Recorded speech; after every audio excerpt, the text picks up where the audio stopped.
నమస్కారమండి. పేరెంట్స్ మీటింగ్‌లో very often repeat అయ్యే క్వెషన్ మా పిల్లలు ఫైటింగు. ఇంట్లో పిల్లల ఫైటింగ్‌ని నేను ఆపలేకపోతున్నాను. వాళ్ళని కన్విన్స్ చేయలేకపోతున్నాను.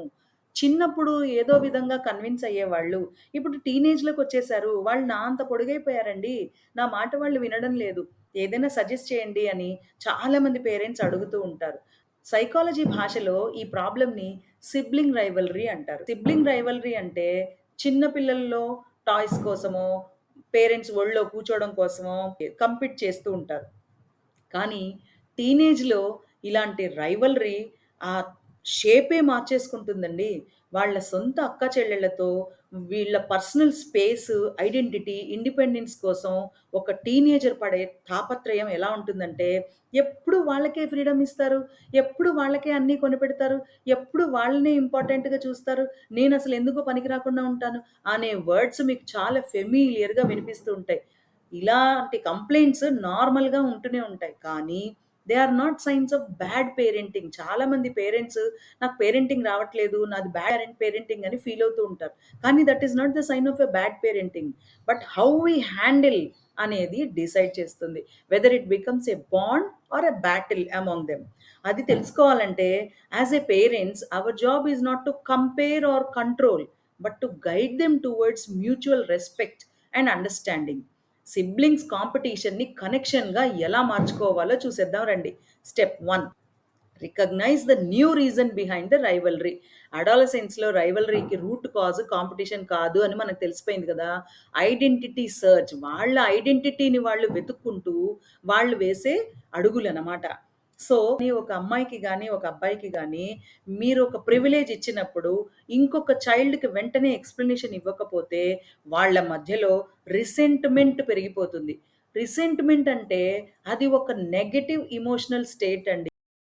ఆ ఎమోషనల్ స్టేట్‌లో పిల్లల ఫీలింగ్స్ ఎలా ఉంటాయంటే, they feel they are being mistreated.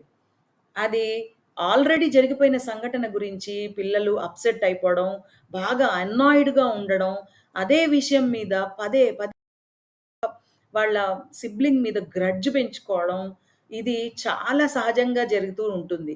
గుర్తు చేసుకోండి, చిన్నప్పుడు మీకు కూడా ఇలాంటి సంఘటన మీ టీనేజ్‌లో జరిగే ఉండి ఉంటుంది. అప్పుడు మీ ఫీలింగ్స్ ఎలా ఉన్నాయి?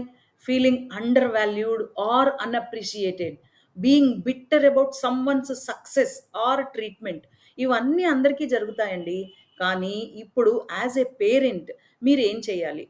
టీన్స్‌కి ఏం అవసరం? మనం కూడా ఆ ఫేజ్‌లో నుంచి వచ్చిన వాళ్ళమే కాబట్టి, ఎవరికి వాళ్ళకి వాళ్ళ ఫీలింగ్స్‌కి రెస్పెక్ట్ ఇచ్చి చూడండి. ఒక మంత్రంలా పనిచేస్తుంది. Step 2, avoid fairness traps. Instead focus on needs. అంటే నువ్వు కూడా సేమ్ ఏజ్ ఉన్నప్పుడు ఇలానే ఉన్నావు అని చెప్పటం కన్నా, నీ కరెంట్ సిట్యుయేషన్‌కి ఇది కరెక్ట్ అని అనిపిస్తుంది అని చెప్పండి. వాళ్ళల్లో ఆ ఫెయిర్‌నెస్ అంటే ఐడెంటికల్ ట్రీట్మెంట్ కాదు, ఇండివిడ్యువల్ నీడ్స్‌ని కన్సిడర్ చేయడం అని మీకు కూడా అర్థమవుతుంది. తర్వాత step 3, encourage joint decision making. మీరు పిల్లల్ని కూడా ఇన్వాల్వ్ చేయండి. ఇలాంటి పరిస్థితులొచ్చినప్పుడు, how do you think we can solve this fight అని వాళ్ళనే అడగండి. ఆలోచించి వాళ్ళే ఒక సొల్యూషన్ తీసుకొచ్చే ప్రాసెస్‌లో మెచ్యూర్డ్‌గా ఆలోచించడం అనేది నేర్చుకుంటారని గమనించండి.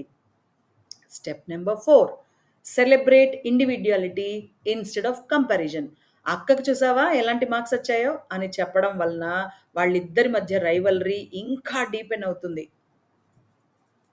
ఇన్‌స్టెడ్ నీ క్రియేటివిటీ ఎక్స్‌ట్రార్డినరీగా ఉంది.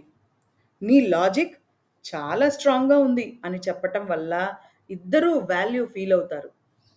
Step number 5, create bonding rituals even in teen years. అంటే కామన్ టైమ్‌లో బోర్డ్ గేమ్స్, మూవీ నైట్స్, ఇంట్లో చిన్న చిన్న పనులకి వాలంటీరింగ్, ఇలాంటి యాక్టివిటీస్‌తో సిబ్లింగ్ రిలేషన్‌షిప్‌ని ఫ్రెండ్‌షిప్‌గా మార్చుకునే అవకాశం దొరుకుతుంది.